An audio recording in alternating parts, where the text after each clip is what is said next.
Yeah, look, Justis' opponent, he's been around for a while. He's a tough opponent. He's number one in Argentina. His last 3 fights, he's won by first round knockouts.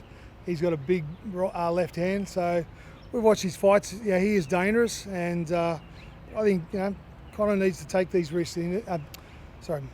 Justis needs to take these risks. He needs to fight these guys, and he's quite tall. This guy as well, but Justis is 25. He's only young. He's got a long way to go. He's 10-0. If you look at the fighters that he's fought against, they're nothing but quality fighters. He's collectively they've had 109 wins between the 10 fighters, and they've had 8 losses. So I don't think any heavyweight in the world has taken that path. So I think it's time to give Justis a few fights where he can come back to Australia, build his profile back here in Australia, get a few of the knockouts for the knockout reel, and do the right thing by him, because mate, he has got a massive future in the sport. He's only 25. If you look at the heavyweight division, it's surrounded by heavyweights in their 30s, late 30s. Like Justis is only a baby. He's got a long way to go. So there's no rush. And the plan from his previous promoter, I didn't really agree with, because he did push him way too hard. I think it was a mistake not to go to the Olympics and to go down the Gallen route. But now we're sort of going to take a bit more care of Justis and do the right thing by him. So that's what we plan to do. Absolutely. No, he needs to be more active. Definitely needs to be more active. One of the reasons he hasn't been more active is because we have pushed him for the bigger fights, and those big fights are expensive. Like, you look at the Tabitis, mate, he's a top 10 fighter in the world any day of the week. He's not going to jump in the ring with Justis Huni and not get paid. He's going to want a payday. So, Kevin Lorena, he's another animal. He dropped Daniel Dubois. He's no slouch. Justis got rocked a little bit in the 10th round. He fell asleep, but it happens. It's heavyweight boxing. So people are writing Justis off, but mate, he's got a lot to prove.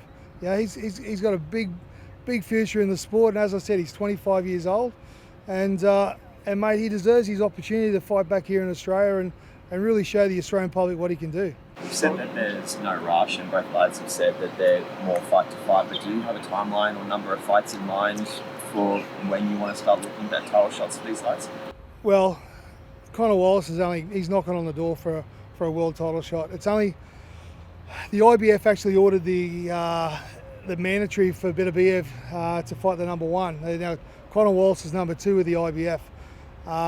He was going to vacate that title because commercially it's not a viable fight for Beterbiev to go into a fight against a German. That's really unheard of. So that was actually going to be, he was actually going to vacate that title, but I know Turki Ali Sheikh has asked for the rematch.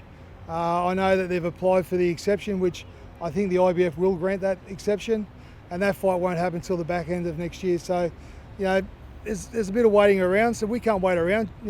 Conor needs to get busy, and we're hoping to fight for the number 1 spot next year, early next year, for the WBA. So if we can't get the IBF, we'll go down the WBA route.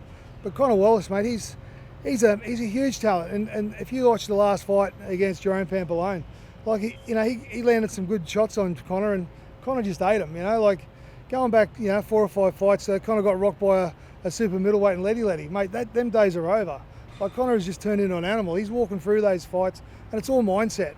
Conor Wallace is a different beast than what he was 12 months ago. And, he surprised me. I'll be honest with you. He's actually surprised me, and he's gone to the next level. And I think it's the level he needs to be at to be, a contention for a world title. So I think he's got the ability. 100% I do. Giant Ty's fought on Riyadh season more than any other fighter. Justis Huni's had 3 successful outings there. Conor Wallace has fought 5 times in the last 2 years, 4 times headlining on his own in Australia. How important is it to make sure his management preparations are done right? Absolutely. Their profiles are everything, and the right opponents are everything. And the ultimate goal is to get these guys on Riyadh seasons over in Saudi Arabia. That's where the real fights are, and that's where the big money is. And that's our plan, and all our fights. Any fighter that's under the care of Tasman Fighters, we work for these guys, and we want the best for these kids. So while they've got us behind them, mate, they're going to go places, and they've all got ability. We match them right. We give him the time to recover, the time to between fights to fight. You know, we'll get him the best opportunities we possibly can. And like this particular event, like, this is a great card. You know, as far as young talent, like we got Max McIntyre on this card. Like he's 19 years old and he is going to be another contentious world title champion. Like he is a massive talent. Xavier Fletcher, Aokuso, like, you know, the list just goes on. And you know, we're surrounded here in Australia by, you know, some great talent. We just need to give these kids the opportunity, the pathways, you know, to give them the opportunity to go over and fight these big fights. You know, we're not in the business of, you know, setting up world title fights for our fighters and send them overseas and getting them bashed. You know, we're in the business of preparing these guys to win a world title, and that's what we do. Jai Opetaia, you know, prime example. You know, you look at the background, Jai had a lot of fights to progress to where he is, but mate, he's switched on now. He's gone to a different animal, and these guys will do the same thing. So I've got no doubt in the world, and you know, we've got a really good team behind us, and you know, everyone deserves their shot, including Tasman Fighters as a promotional company. Big bit from Justis emulate Jai's path and win a world title as well. Mate, 2 years ago, Justis Huni was the biggest thing in boxing. Okay, there was a couple of injuries. I think his first promoter didn't do the right thing by him. He pushed him way too hard. I didn't like the path, but you know, it is what it is. His second promoter hasn't been busy enough. I've been a little bit disappointed, but the reason behind that is because, you know, his fights have been expensive, and you know, Justis he's changed his style. He's going back to a new style now.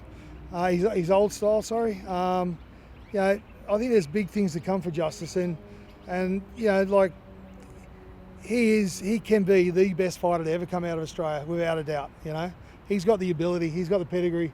You know, he moves like a middleweight. He's a heavyweight. You know, don't worry about Justis Huni's power. Forget about his power, mate. You know, he's a death by 1,000 cuts. He just wears his opponents down, and you know, I think a lot of people in Australia, especially, have put way too much pressure on the Justis about the knockout power. Mate, who gives a rat's about the knockout power?